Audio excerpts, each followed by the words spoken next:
గౌరవం ఉంది కాబట్టి ఎన్నిసార్లు విచారణకు పిలిచినా వస్తామని చెప్పినా ఇది మూడవసారి పిలవడం 3 సార్లు కాదు 30 సార్లు పిలిచినా విచారణకు సహకరిస్తాం.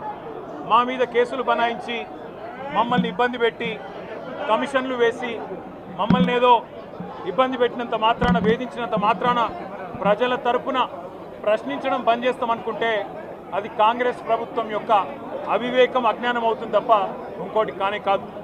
పెద్దలు కేసీఆర్ గారిని పెద్దలు హరీష్ రావు గారిని కాళేశ్వరం కమిషన్ ముందు కూర్చోబెట్టి మీరు పైశాచికానందం పొందొచ్చు.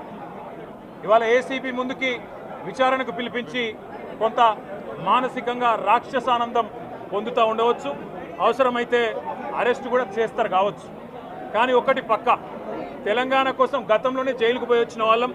హైదరాబాద్ బ్రాండ్ ఇమేజ్ను పెంచే ప్రయత్నంలో భాగంగా హైదరాబాద్ బ్రాండ్ని కాపాడే క్రమంలో తీసుకున్న ఒక నిర్ణయం వల్ల మళ్ళీ జైలుకు పోవాల్సి వచ్చినా భయపడేది లేదు. ఒకసారి కాదు 100 సార్లు అయినా జైలుకు పోతాం, కానీ వదిలిపెట్టాం కాంగ్రెస్ ప్రభుత్వాన్ని, కాంగ్రెస్ పార్టీని. మీరిచ్చిన 420 హామీలు, మీరిచ్చిన దొంగ 6 గ్యారంటీలు, మీరిచ్చిన డిక్లరేషన్లు ఇవాళ మీరు లోకల్ బాడీ ఎన్నికలకు సిద్ధమవుతా ఉన్నారని చెప్పి వార్తలు వస్తూ ఉన్నాయి. రేవంత్ రెడ్డి గారు నిన్ను మొత్తం రాష్ట్రంలోని బీసీ వర్గాల ప్రజలందరూ గమనిస్తున్నారు. 42% రిజర్వేషన్ ఇచ్చి 42% రిజర్వేషన్ ఇస్తాం అని కామారెడ్డి డిక్లరేషన్లో చెప్పి మోసం చేసి ఈరోజు స్థానిక సంస్థల ఎన్నికలకు మరి రిజర్వేషన్ ఇవ్వకుండానే పోతున్న వైనాన్ని కూడా బీసీలు గమనిస్తూ ఉన్నారు. రైతు బంధు పేరిట ఎలక్షన్ బంధుగా మార్చి ఎలక్షన్లు వచ్చినప్పుడు మాత్రమే రైతు బంధు వేస్తున్న విషయాన్ని రైతులు గమనిస్తున్నారు. నెలకు 2500 ఎగ్గొట్టిన విషయాన్ని ఈ రాష్ట్రంలోని మహిళలు గమనిస్తూ ఉన్నారు. 2 లక్షల ఉద్యోగాలని చెప్పి నువ్వు చేసిన మోసాన్ని ఈరోజు రాష్ట్రంలోని యువత గమనించింది. కాబట్టే నీ దగ్గర చెప్పుకోవడానికి సమాధానం లేదు, చెప్పుకునేందుకు ఏమీ లేదు. కాబట్టి ఏం చేయాలి, నువ్వు ఏదో ఒక డైవర్షన్ మీద ఏదో ఒక రకంగా ఒక కమిషన్ అని, ఎంక్వైరీ అని, ఏదో జరిగిందని, ఇదిగో పులి అంటే అదిగో తోక అని, నువ్వేమో దున్నపోతు తినిందనగానే నీకు తయారుగా నీ జోడీదారు బీజేపీ రెడీగా ఉన్నాడు. నువ్వు దున్నపోతు తినిందనగానే వాడు దుడ్డని కట్టేయని వాడికి వస్తాడు. మీ ఇద్దరి దొంగ భాగవతం, మీ ఇద్దరి దొంగ నాటకాలు తెలంగాణ ప్రజలకు అర్థమైనాయి. మేము మాత్రం వాళ్ళ పెడితే గిడితే ఒక వ్యక్తినో 2 వ్యక్తులను జైల్లో పెడతావు, కానీ లక్షలాది మంది కేసీఆర్ సైనికులను టచ్ చేసే ధైర్యం నీకు లేదు. తెలంగాణ ప్రజలకు రక్షణ కవచంలాగా ఆనాడు ఉన్నది టీఆర్ఎస్ఏ, ఈరోజు ఉండేది బీఆర్ఎస్ఏ, రేపటికి కూడా స్వీయ రాజకీయ అస్తిత్వమే శ్రీరామ రక్ష అనే విధంగా ముందుకు పోతాం. నువ్వు ఒక్కసారి కాదు 100 సార్లు పిలిచినా వస్తా, 100 సార్లు నిజమే చెప్తా. నువ్వు లై డిటెక్టర్ పరీక్షకు నీకు దమ్ముంటే నువ్వు మగాడివైతే రా, రాష్ట్ర ప్రజలందరూ చూస్తుండగా లై డిటెక్టర్ కూడా రెడీ. నువ్వు ఒక కేసు కాదు ఇంకో 1000 కేసులు పెట్టినా మేము ప్రశ్నించడం బంద్ చేయం, కొట్లాడడం బంద్ చేయం, తెలంగాణ ప్రజల తరపున నిలదీయడం బంద్ చేయం. నువ్వు వేధింపులతో కేసులతో ఏదో సాధిస్తాననుకుంటే నువ్వు సాధించేదేమీ లేదు. అన్నిటికీ తెగించే కొట్లాటకు ముందుకు వచ్చినాం, తప్పకుండా అన్ని ఎదుర్కొంటామని చెప్పి మీ అందరికి తెలియజేస్తూ థ్యాంక్ యూ. 4 గోడల మధ్య ఎందుకు, 4 కోట్ల ప్రజల ముందు శాసనసభ సమావేశాల్లోనే చర్చిద్దాం రండి అంటే పారిపోయిన ప్రభుత్వం.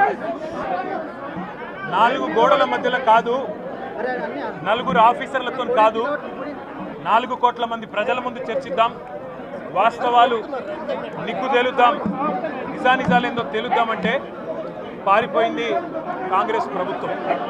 అట్లాగే మరి ముఖ్యమంత్రి గారు మీరు కూడా ఏసీబీ కేసు ఎదుర్కొంటున్నారు, నా మీద కూడా ఒక ఏసీబీ కేసు బనాయించిండ్రు.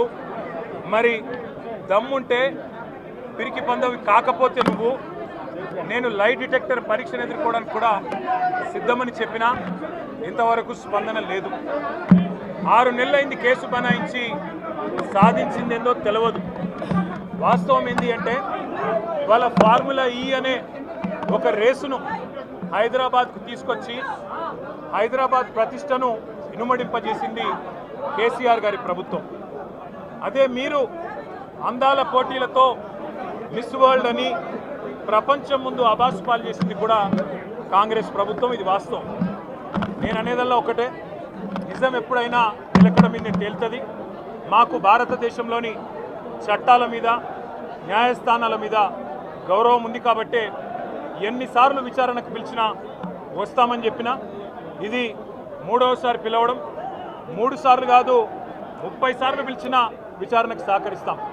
మా మీద కేసులు బనాయించి మమ్మల్ని ఇబ్బంది పెట్టి కమిషన్లు వేసి మమ్మల్ని ఏదో ఇబ్బంది పెట్టినంత మాత్రాన వేధించినంత మాత్రాన ప్రజల తరపున ప్రశ్నించడం బంద్ చేస్తామనుకుంటే అది కాంగ్రెస్ ప్రభుత్వం యొక్క అవివేకం అజ్ఞానం అవుతుంది తప్ప ఇంకోటి కానే కాదు. పెద్దలు కేసీఆర్ గారిని పెద్దలు హరీష్ రావు గారిని కాళేశ్వరం కమిషన్ ముందు కూర్చోబెట్టి మీరు పైశాచికానందం పొందొచ్చు. ఇవాళ ఏసీబీ ముందుకి విచారణకు పిలిపించి కొంత మానసికంగా రాక్షసానందం పొందుతూ ఉండవచ్చు, అవసరమైతే అరెస్ట్ కూడా చేస్తారు కావచ్చు. కానీ ఒకటి పక్క, తెలంగాణ కోసం గతంలోనే జైలుకు పోయి వచ్చిన వాళ్ళం. హైదరాబాద్ బ్రాండ్ ఇమేజ్ను పెంచే ప్రయత్నంలో భాగంగా హైదరాబాద్ బ్రాండ్ని కాపాడే క్రమంలో తీసుకున్న ఒక నిర్ణయం వల్ల మళ్ళీ జైలుకు పోవాల్సి వచ్చినా భయపడేది లేదు. ఒకసారి కాదు 100 సార్లు అయినా జైలుకు పోతాం, కానీ వదిలిపెట్టాం కాంగ్రెస్ ప్రభుత్వాన్ని, కాంగ్రెస్ పార్టీని. మీరిచ్చిన 420 హామీలు, మీరిచ్చిన దొంగ 6 గ్యారంటీలు, మీరిచ్చిన డిక్లరేషన్లు ఇవాళ మీరు లోకల్ బాడీ ఎన్నికలకు సిద్ధమవుతా ఉన్నారని చెప్పి వార్తలు వస్తూ ఉన్నాయి. రేవంత్ రెడ్డి గారు నిన్ను మొత్తం రాష్ట్రంలోని బీసీ వర్గాల ప్రజలందరూ గమనిస్తున్నారు. 42% రిజర్వేషన్ ఇచ్చి 42% రిజర్వేషన్ ఇస్తాం అని కామారెడ్డి డిక్లరేషన్లో చెప్పి మోసం చేసి ఈరోజు స్థానిక సంస్థల ఎన్నికలకు మరి రిజర్వేషన్ ఇవ్వకుండానే పోతున్న వైనాన్ని కూడా బీసీలు గమనిస్తూ ఉన్నారు. రైతు బంధు పేరిట ఎలక్షన్ బంధుగా మార్చి ఎలక్షన్లు వచ్చినప్పుడు మాత్రమే రైతు బంధు వేస్తున్న విషయాన్ని రైతులు గమనిస్తున్నారు. నెలకు 2500 ఎగ్గొట్టిన విషయాన్ని ఈ రాష్ట్రంలోని మహిళలు గమనిస్తూ ఉన్నారు. 2 లక్షల ఉద్యోగాలని చెప్పి నువ్వు చేసిన మోసాన్ని ఈరోజు రాష్ట్రంలోని యువత గమనించింది. కాబట్టే నీ దగ్గర చెప్పుకోవడానికి సమాధానం లేదు, చెప్పుకునేందుకు ఏమీ లేదు. కాబట్టి ఏం చేయాలి, నువ్వు ఏదో ఒక డైవర్షన్ మీద ఏదో ఒక రకంగా ఒక కమిషన్ అని, ఎంక్వైరీ అని, ఏదో జరిగిందని, ఇదిగో పులి అంటే అదిగో తోక అని, నువ్వేమో దున్నపోతు తినిందనగానే నీకు తయారుగా నీ జోడీదారు బీజేపీ రెడీగా ఉన్నాడు. నువ్వు దున్నపోతు తినిందనగానే వాడు దుడ్డని కట్టేయని వాడికి వస్తాడు.